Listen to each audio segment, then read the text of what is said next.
May 28, 1945. Mondorf-Labar, Luxembourg.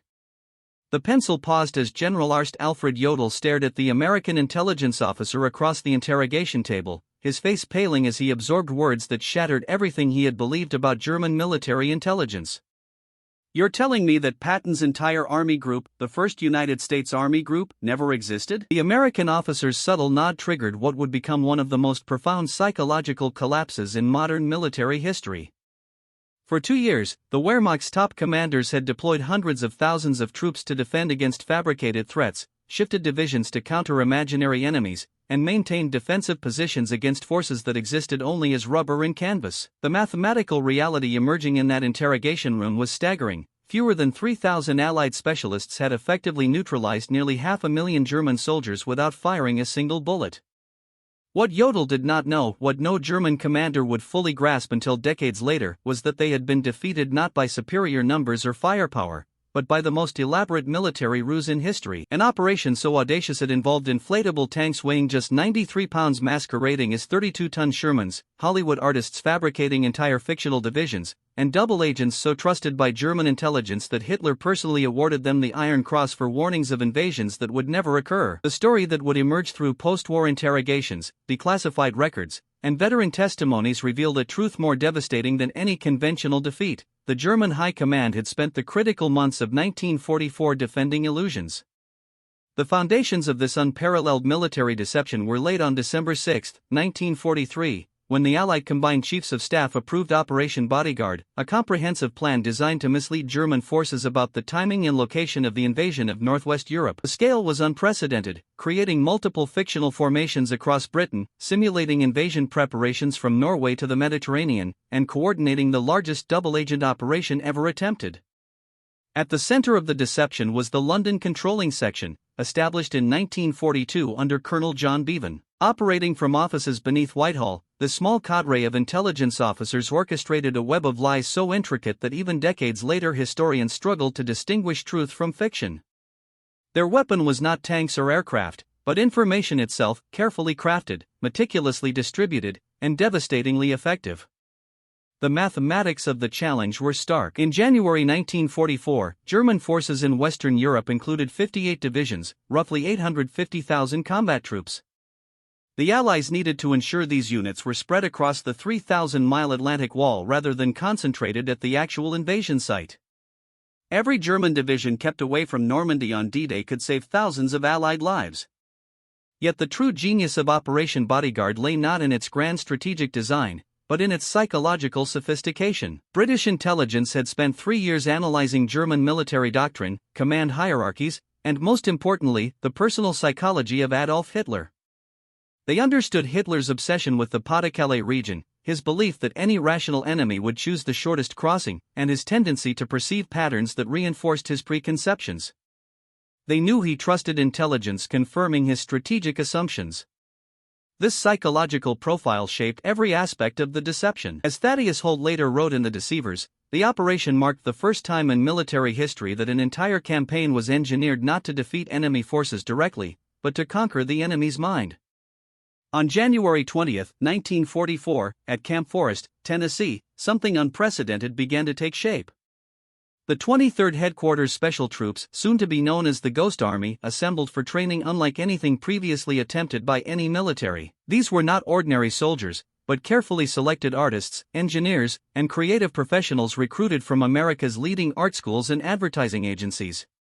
The 603rd Camouflage Engineers handled the visual deception component, with personnel drawn from Pratt Institute, Cooper Union, and the Philadelphia Museum School of Industrial Art. Among them were 22-year-old Bill Blass, who would later revolutionize fashion design, and Ellsworth Kelly, a future pioneer of minimalist art. These men brought skills the military had never before considered essential: the ability to construct convincing illusions on a massive scale. At the U.S. Rubber Company's Alice Mill facility in Woonsocket, Rhode Island, a revolutionary manufacturing process was underway. Workers, many teenage girls earning 49 cents per hour, assembled pneumatic tanks, trucks, and artillery from rubberized canvas and neoprene. Each inflatable Sherman tank weighed just 93 pounds when deflated, but could be inflated with gasoline-powered compressors in 20 minutes. From a distance of 400 yards, the typical range for German aerial reconnaissance, these rubber constructs were indistinguishable from real armored vehicles. The technical specifications were remarkable. The inflatables featured authentic markings, unit insignia, and even simulated wear patterns. The Ghost Army developed techniques to create realistic track marks using bulldozers with specialized attachments. Vehicles were positioned at slightly irregular angles to mimic the natural disorder of genuine encampments. Ingeniously, imperfect camouflage was sometimes included, allowing enemy reconnaissance to detect positions that appeared carelessly concealed. Lieutenant Colonel Clifford Simonson, commanding the 603rd Engineers, instituted training pushing soldiers to theatrical extremes. Troops learned to construct entire military installations overnight, including motor pools, supply depots, and command posts. They studied the daily routines of real units. When laundry was hung, vehicles moved for maintenance, or smoke rose from field kitchens. While visual deception captured enemy eyes, the 3,132nd Signal Service Company assaulted enemy ears with unprecedented sonic warfare. Collaborating with Bell Telephone Laboratories in Murray Hill, New Jersey, they developed technology that would have seemed like science fiction just years earlier. The unit's primary weapons were 500B speakers mounted on modified M10 tank destroyers, capable of projecting sound up to 15 miles. These were not ordinary loudspeakers, but sophisticated acoustic projection systems simulating entire armored divisions in motion. Bell Labs engineers created detailed atmospheric effect tables, calculating how temperature, humidity, wind speed, and terrain influenced sound propagation. A recording of tanks moving through mud at 40 degrees Fahrenheit required different amplification than the same recording played at 70 degrees Fahrenheit. Their sound library was extraordinary. Engineers at Fort Knox recorded tanks at various speeds over concrete, gravel, mud, and grass, using multiple microphones to capture the distinct sounds of different tank models, the high-pitched whine of Stuart light tanks, the deeper rumble of Shermans, the squeal of tracks in need of maintenance. Bridge construction, pile drivers, welding torches, officers shouting orders, and pontoons splashing into water were all recorded in segments. Staff Sergeant John Shilstone, a sound engineer before the war, developed mixing techniques to create three-dimensional soundscapes. By positioning multiple speakers at varying distances, they simulated armored columns approaching, complete with Doppler effects as vehicles passed hypothetical listening posts. German acoustic reconnaissance units, trained to identify Allied equipment by sound signatures, reported massive armored formations that existed only as meticulously orchestrated recordings. The psychological sophistication extended to minor details. Ambient recordings captured soldiers complaining about food, sergeants issuing threats for minor infractions, and vehicles refusing to start on cold mornings.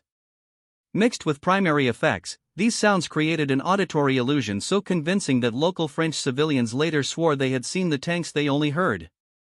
Perhaps no element required more precision than radio simulation. Special radio operators developed distinctive transmission patterns, unique fists, as individual as fingerprints. German signal intelligence, among the most advanced in the world, catalogued these patterns to track unit movements. The Ghost Army had to replicate not only message traffic but the individual quirks of hundreds of radio operators using SCR 399 radios, the Ghost Army's 296 signal specialists maintained. The electronic signature of entire divisions. They employed IBM machines, programmed to generate random 5-letter code groups that mimicked genuine encrypted traffic. Private first. Class Lester Friedman spent weeks studying recordings of specific radio men from real units, learning to duplicate their unique transmission rhythms and patterns. The radio deception operated on strict schedules that matched observed Allied patterns. Morning reports at 0600, supply requests at 1000, evening situation reports at 1800. They simulated radio discipline. Failures, operators who forgot to encode routine messages, brief transmissions in clear language during emergencies, the characteristic increase in traffic before major operations. German intercept stations monitoring from powerful facilities in France and Belgium faithfully logged every transmission, building detailed pictures of Allied formations that didn't exist. While the Ghost Army prepared its tools of deception, the broader Operation Fortitude was taking shape across Britain. The operation split into two major components. Fortitude North, suggesting an invasion of Norway, and Fortitude South, indicating an assault on The Par Deal. Each required its own elaborate infrastructure of deception. Colonel David Strangeways, a brilliant intelligence officer who had served with Montgomery in North Africa, received responsibility for tactical deception under 21st Army Group.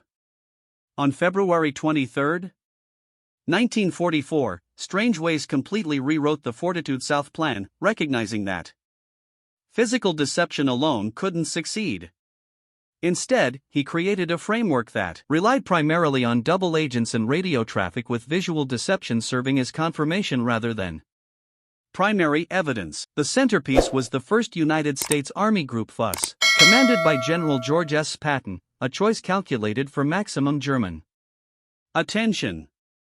Patton, whom the Germans considered America's best combat commander, had been conspicuously absent from public view since the slapping incidents in Sicily. German intelligence desperately sought his location, convinced that wherever Patton appeared, the main Allied effort would follow. Fuseg's notional order of battle was magnificent in its detail. It comprised two armies: the 1st Canadian Army, real but assigned elsewhere, and the 3rd U.S. Army, real but not yet operational. Under these were 11 divisions, some real but stationed elsewhere, others completely fictional. The imaginary units included the 17th U.S. Infantry Division, the 11th U.S. Armored Division, and the 35th U.S. Airborne Division. Each fictional division had its own detailed history, insignia, and chain of command. Physical infrastructure supported the illusion. In southeast England, concentrated in Kent, Essex, and East Anglia, the Allies constructed what appeared to be massive invasion preparations. At Dover, 255 dummy landing craft, designated Big Bobs and Wet Bobs, floated in the harbor. These sophisticated constructs, built from scaffolding tubes, canvas, and oil drums, required 6 to 7 3-ton trucks to transport the 500-plus parts for each unit. A 20-man crew needed 6 hours to assemble one dummy craft, which weighed 8 tons completed, light enough that they frequently capsized in strong winds, requiring constant maintenance and replacement. Unknown to German intelligence, by 1944, every single agent they believed they had operating in Britain was actually under British control. The double-cross system administered by the 20 Committee XX in Roman numerals, hence double-cross, represented the most complete intelligence victory in espionage history. The system's crown jewel was Juan Pujol Garcia, a Spanish citizen who had approached both British and German intelligence services in 1941, determined to work against Nazi Germany. Initially rejected by the British, Pujol convinced German Abbe officers in Madrid that he could establish a spy network in Britain, operating from Lisbon with a tourist guidebook, a railway timetable, and imagination. Pujol created fictional agents and sent reports to Germany that were so convincing the British became alarmed at this unknown agent's activities. On April 24, 1942, MI5 finally brought Pujol to London via Gibraltar. Under the code name Garbo, the Germans knew him as Arabelle. Pujol and his handler Thomas Harris created the most elaborate double-agent operation ever attempted. From a nondescript office on Jermyn Street, they managed a completely fictional network of 27 subagents spread across Britain and beyond. The detail was staggering. Each subagent had a distinct personality, problems, and motivations. Agent 3 was a Venezuelan student in Glasgow with communist sympathies. Agent 4 was a Gibraltarian waiter working in the NAFI, Navy, Army, and Air Force institutes, who gathered intelligence from careless military conversations. Agent 7 was a Welsh ex-seaman in Swansea, who led a network of Welsh nationalists. When Agent 3 was killed during the North African campaign, Pujol needed to eliminate him as his reports from Scotland were becoming difficult to maintain.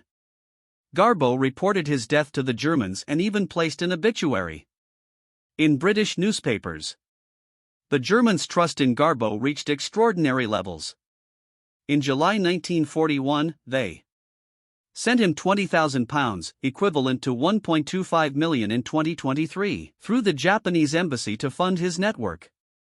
They provided him with secret INT questionnaires about specific intelligence requirements and eventually awarded him the Iron Cross First Class.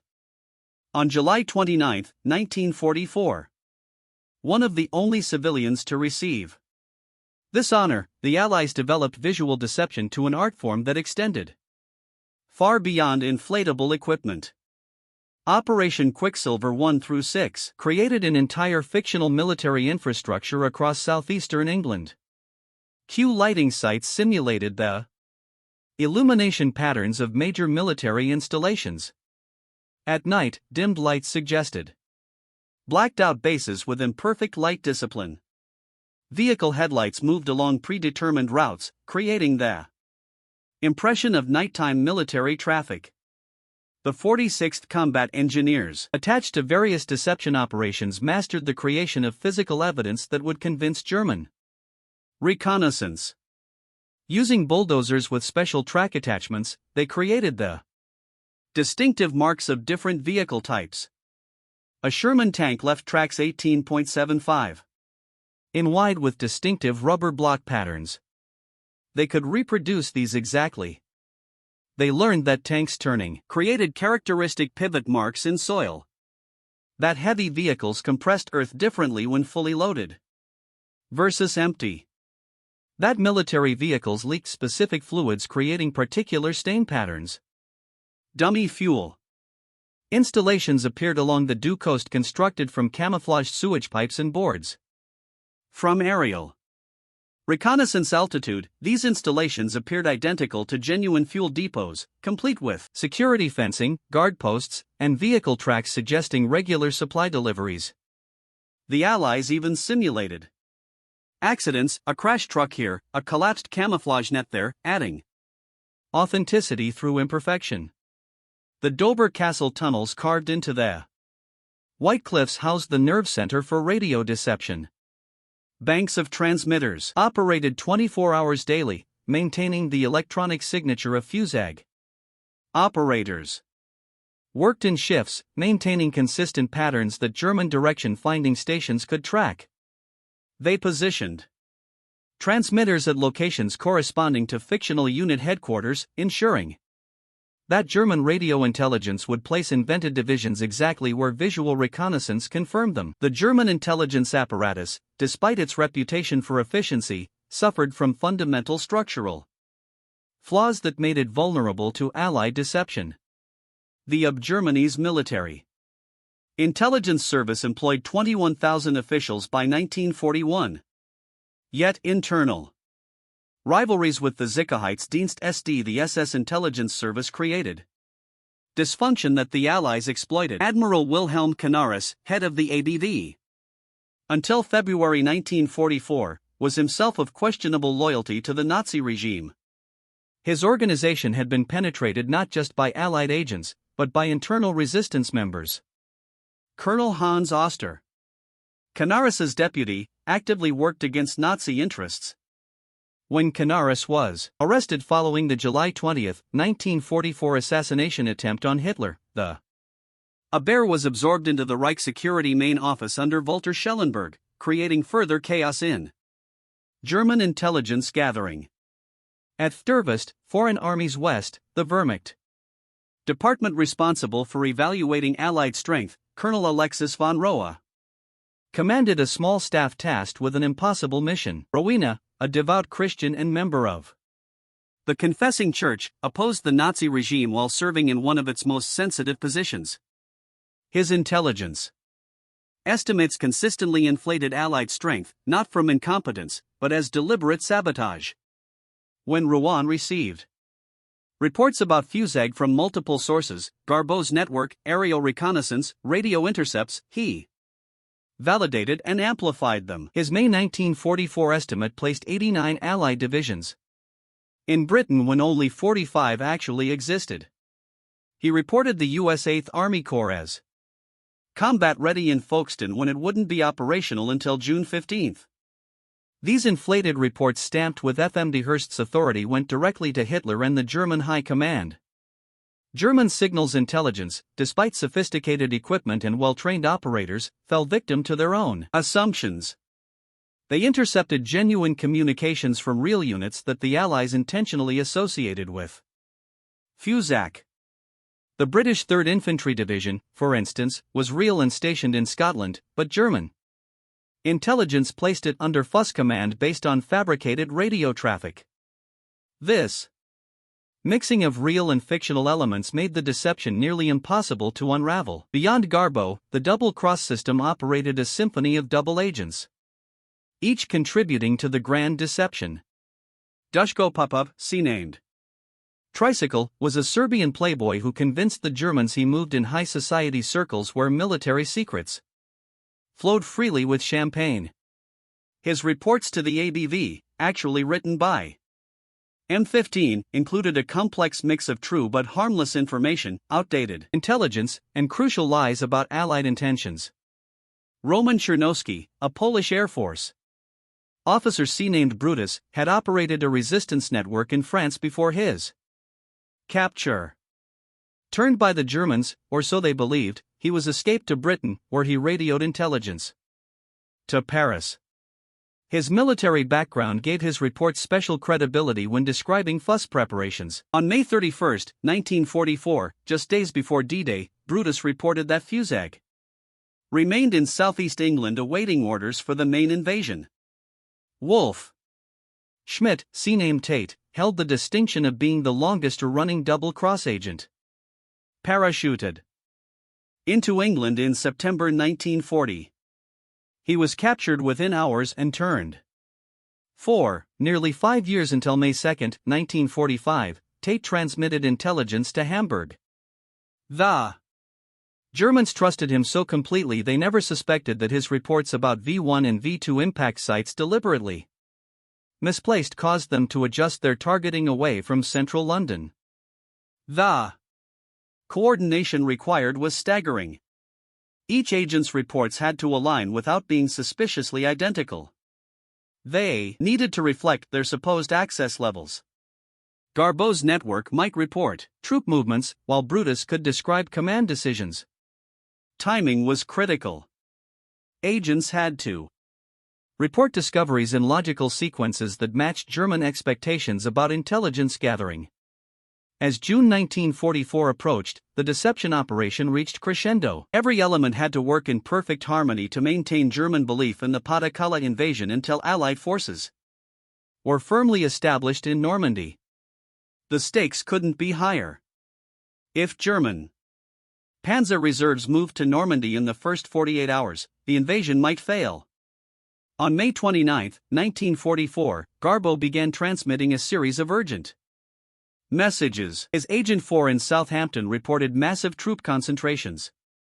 Agent 7 in Swansea described supply convoys heading south. The messages sent to German intelligence in Madrid created a picture of imminent action but carefully avoided specifics that might prompt immediate German response. The Ghost Army units now in England executed their most critical performances. The 23rd Headquarters Special Troops created notional marshalling areas in East Anglia. Inflatable equipment appeared in fields, carefully positioned under camouflage netting that didn't quite conceal them. Radio operators maintained round-the-clock transmissions simulating pre-invasion communications surges. Sound trucks played recordings of tank engines warming up in the pre-dawn hours. Physical preparations intensified the illusion. Allied aircraft dropped aluminum foil window or chaff in patterns that simulated bomber formations heading for particle. Motor torpedo boats towed radar reflectors that created the electronic signature of invasion fleets.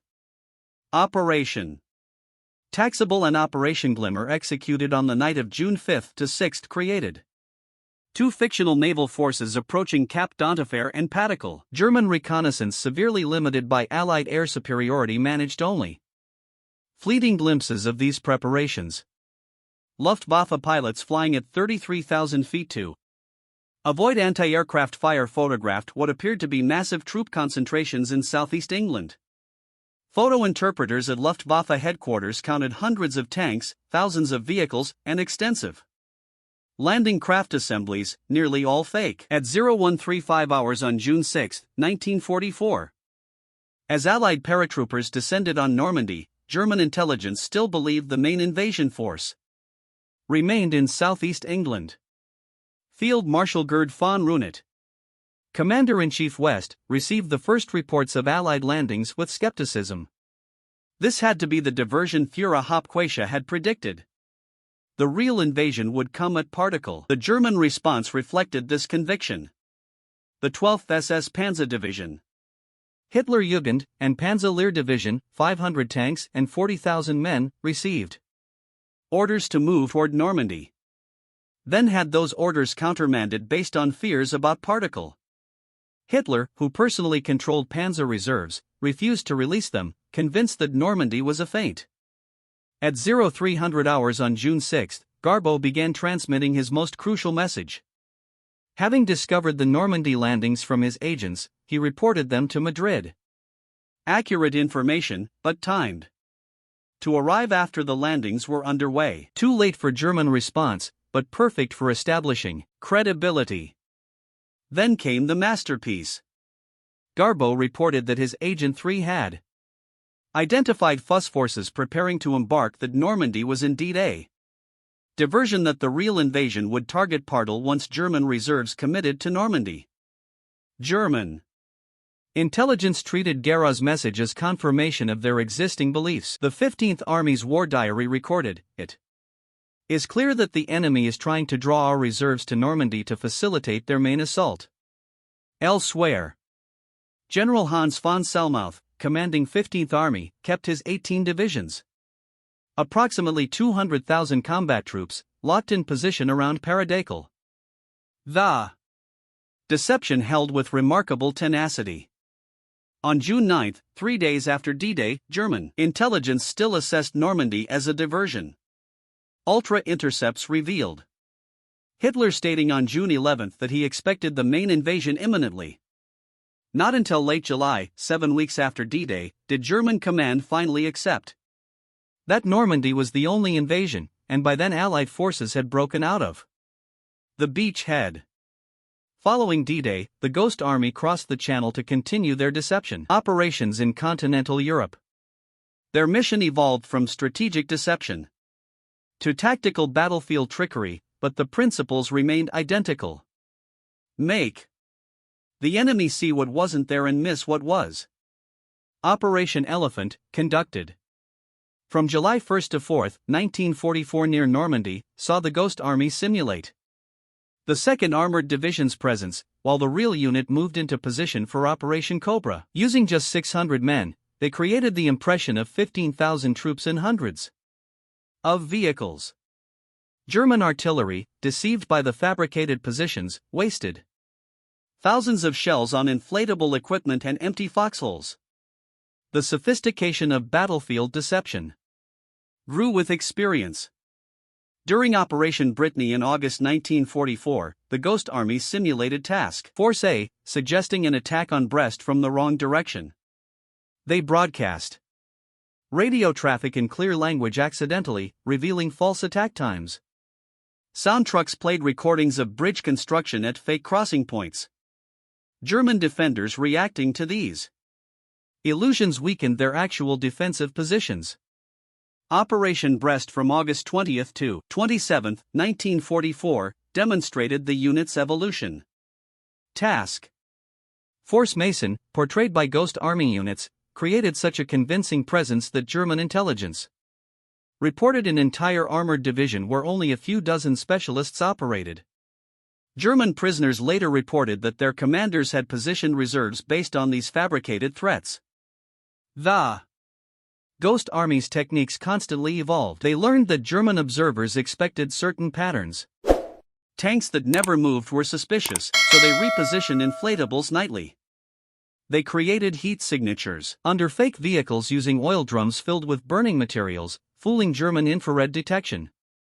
They even simulated the gradual accumulation of supplies before fake attacks, understanding that sudden appearance of material looked suspicious. The magnitude of German intelligence failure becomes clear only when examining Specific unit deployments. The German 15th Army, the most powerful German force in France with 18 divisions, remained at Pas-de-Calais through the critical weeks after D-Day.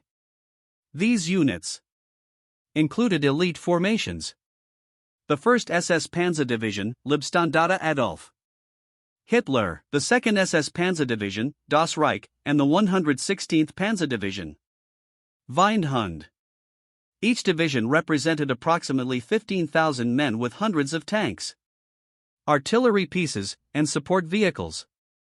Had even half of 15th Army moved to Normandy in the first week after D-Day, the Allied beachhead might have been crushed. Instead, these forces sat idle, watching for an invasion that existed only in German intelligence files. The resource allocation revealed German priorities. At Pas-de-Calais, the Wehrmacht concentrated substantial defensive forces, including 2,000 artillery pieces, extensive minefields with 6 million mines, 100,000 beach obstacles, and 500 concrete bunkers and gun positions. Meanwhile, Normandy's defenses, while substantial, were significantly weaker.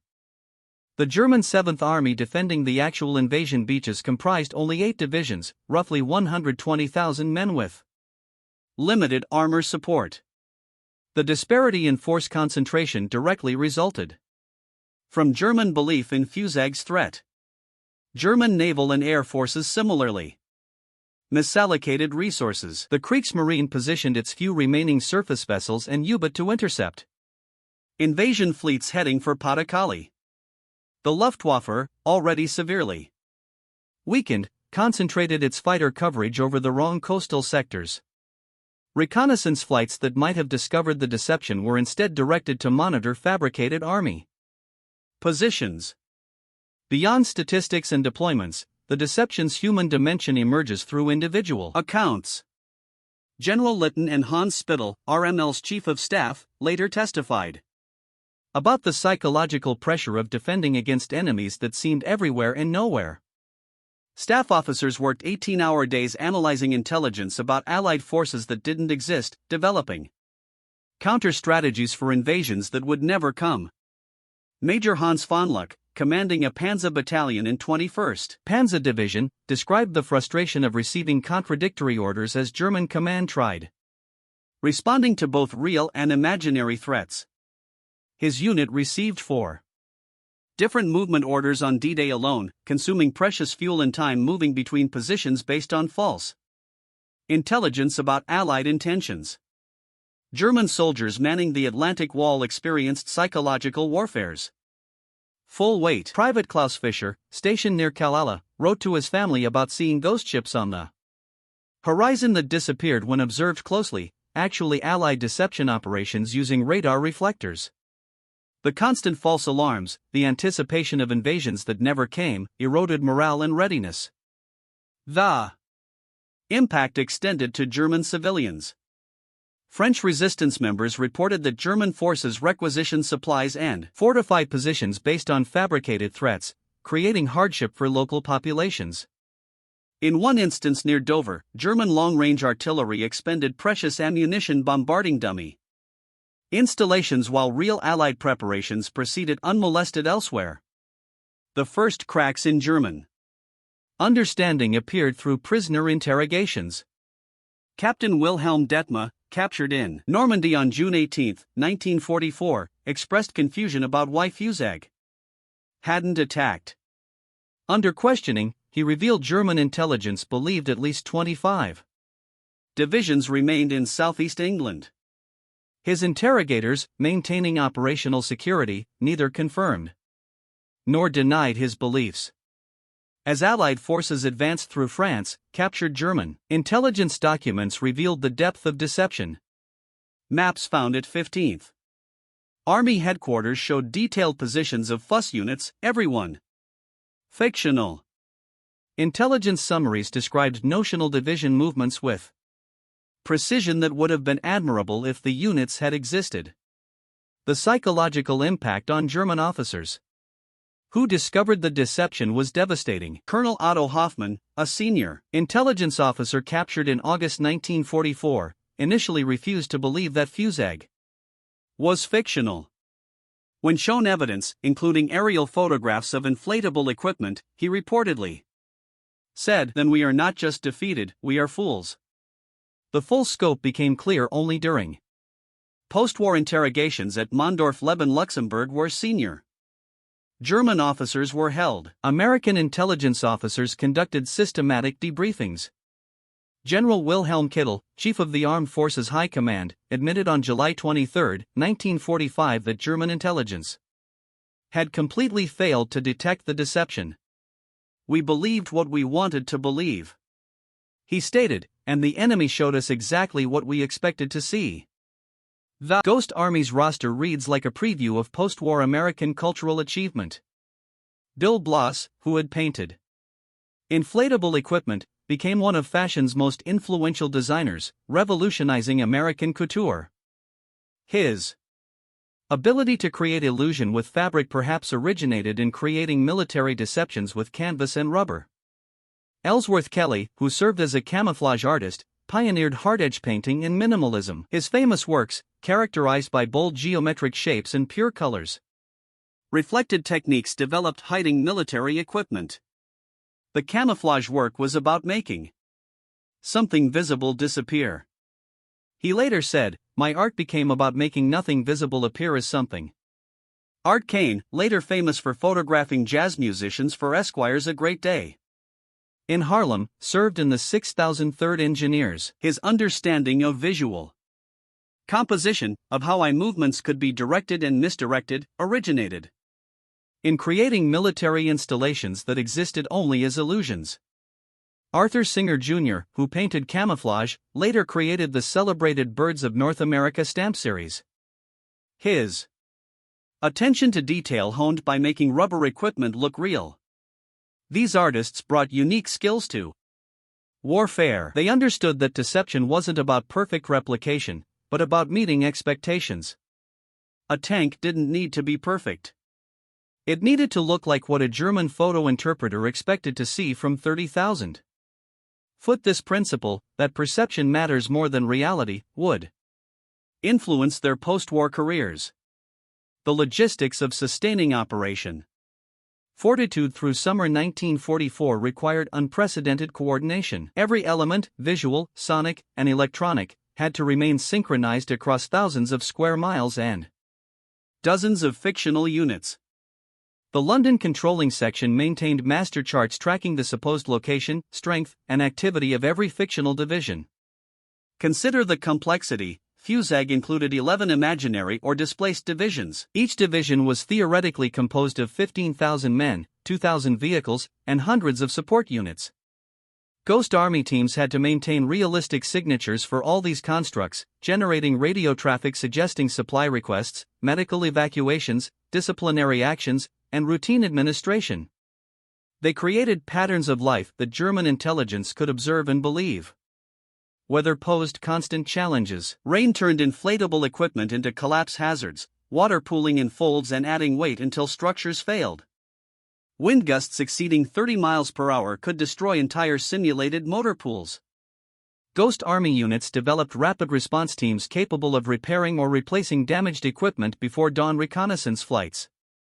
Drainage systems were installed in inflatable structures, guy wires provided stability, and weighted bases prevented equipment from becoming airborne. The coordination between double agents reached extraordinary precision as D-Day approached and passed. Each agent's reports had to remain internally consistent while contributing to the overall deception. MI5's B1A section, managing the double-cross system, maintained meticulous files documenting every piece of information transmitted by agents. Juan Pujol Garcia's network alone required exceptional management. His 27 fictional subagents generated hundreds of reports each month, each with distinct handwriting. Pujol and his handler, Tomas Harris, developed unique styles, linguistic quirks, and differentiated access to information. The financial component added further complexity. MI5 had to manage German payments, maintaining accounts that reflected plausible expenditures for a spy network existing only on paper. Crisis management tested the system. When one of Garbo's notional subagents was arrested, MI5 staged an elaborate ruse, they placed notices in Welsh newspapers, created police records, and had Garbo report the agents' loss to German handlers. The Germans not only believed the story but commended Garbo for maintaining network security despite the setback. The psychological impact of believing in fabricated forces caused paralysis within German command structures. Every military decision required consideration of multiple threat vectors, many imaginary. Field Marshal von Rundstedt's headquarters maintained situation maps showing Allied forces outnumbering actual strength by 100%. The command hierarchy itself amplified confusion. Hitler retained personal control over strategic reserves,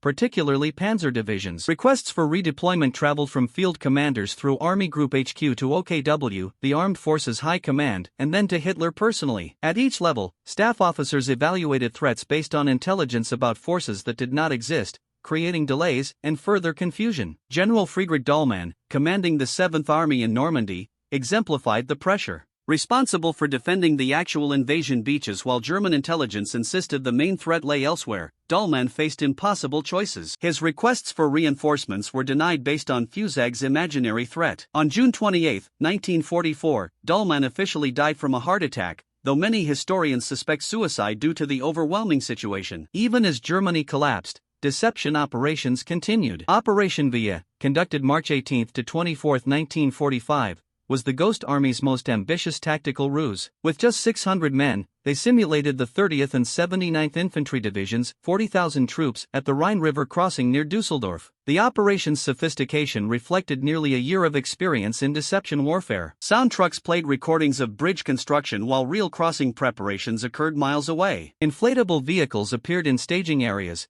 deliberately poorly camouflaged to ensure German observation. Radio traffic simulated administrative chaos of 2 divisions preparing for an opposed river crossing. The deception worked despite Germany's desperate situation. Wehrmacht units even in March 1945 repositioned based on Ghost Army threats. German artillery, critically short of ammunition, wasted shells on inflatable targets. The actual Rhine crossing, occurring where German forces were weakest due to their redeployment against illusions, succeeded with minimal casualties. For decades after the war, the full scope of Allied deception remained hidden. Ghost Army veterans were sworn to secrecy, forbidden from discussing their service even with families. Classification served multiple purposes. Cold War tensions made revealing deception capabilities risky, and intelligence agencies worried exposure might compromise ongoing operations. Gradual declassification began in the 1970s. J.C. Masterman's The Double Cross System, 1972, revealed the basic outlines despite British opposition. F.W. Winterbotham's The Ultra Secret, 1974, exposed code-breaking. Full declassification of Ghost Army operations did not occur until 1996, over 50 years after the war ended. The delay had consequences. Many veterans died without recognition, and historical accounts of D-Day written without knowledge of the deception were incomplete. German memoirs by officers unaware they had been deceived perpetuated misconceptions about Allied strength. As classification walls fell, extraordinary documentation emerged. The Ghost Army's official post-war history, classified for decades, revealed operational details that seemed incredible even to military historians. Photographs showed inflatable equipment so realistic that even close-up images could barely distinguish it from real vehicles. German documents captured in 1945 but analyzed decades later confirmed the deception's success. Intelligence files revealed detailed organizational charts for Fusag units that never existed. Personal papers donated by veterans added human perspective. Lieutenant Colonel Clifford Simonson's private photographs showed soldiers posing with inflatable creations, stamped secret for 50 years. Diary entries from signal operators described the pressure of maintaining radio deceptions, knowing a single mistake could compromise the operation. The psychological impact of discovering they had been deceived influenced post-war German military thinking. When the Bundeswehr was established in 1955,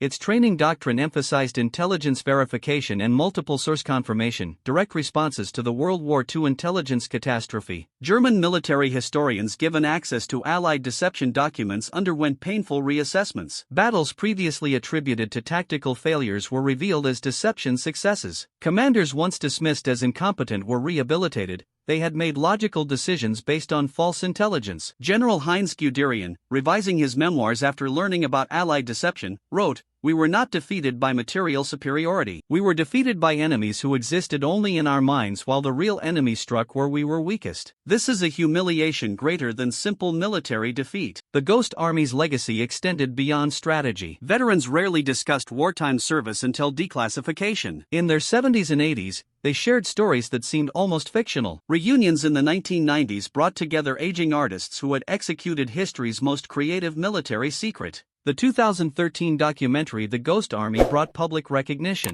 Veterans in their 90s received standing ovations at screenings. On March 21, 2024, Congress awarded the Ghost Army the Congressional Gold Medal. 3 veterans survived to attend: 100-year-old Bernard Bluestein, 99-year-old John Chrisman, and 99-year-old Seymour Newsenbaum, representing 1,100 men who had performed miracles with rubber and sound. One passed away after the ceremony, leaving only 2 survivors by late 2024. Operation Fortitude and the Ghost Army fundamentally changed intelligence warfare. Controlling enemy perceptions to achieve strategic objectives without conventional combat became central to Cold War strategy and continues to influence modern military doctrine. The operation demonstrated that information superiority could matter more than conventional military power. The Allies didn't need more tanks than Germany, they needed Germany to believe Allied tanks existed where they didn't. Intelligence agencies worldwide studied the operation, drawing lessons about deception, counterintelligence, and perception management. Operation Fortitude also highlighted vulnerability to confirmation bias. German intelligence saw what they expected, interpreted evidence to support existing beliefs,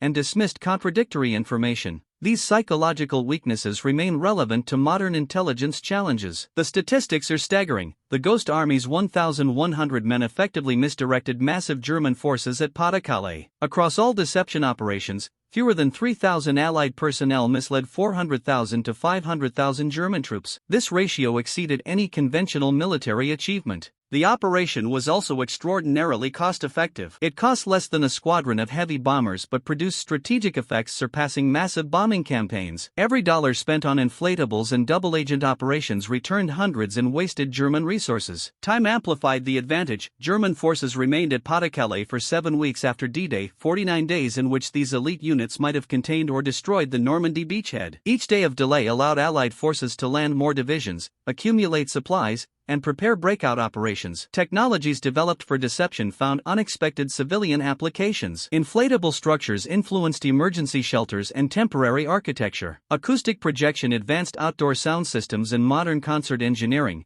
building on Bell Labs' work with the Ghost Army. Radio deception techniques contributed to early electronic warfare and computing. Patterns used to generate false radio traffic influenced early random number generation algorithms. Material science advanced through weather-resistant inflatables, impacting aircraft emergency slides and rescue rafts. The Ghost Army proved that artists could be warriors, that creativity could be weaponized, and that imagination could rival firepower. Returning veterans brought unique perspectives to civilian life. Their influence extended beyond personal achievement. The concept that artists could serve national security increased support for arts education. The post-war boom in American culture included many veterans who had learned that art could change the world. They understood that perception shapes reality, a lesson learned creating military illusions that influenced American art, design, and culture for generations. In an era of information warfare, deepfakes, and social media manipulation, Operation Fortitude's lessons resonate. Militaries worldwide study the operation as a masterclass in strategic deception. Modern doctrine incorporates deception as a core principle rather than a supplemental tactic. Ethical questions continue. Operation Fortitude succeeded through comprehensive lies but required careful moral considerations. Modern military ethicists debate when such deception is justified. As the last Ghost Army veterans pass away,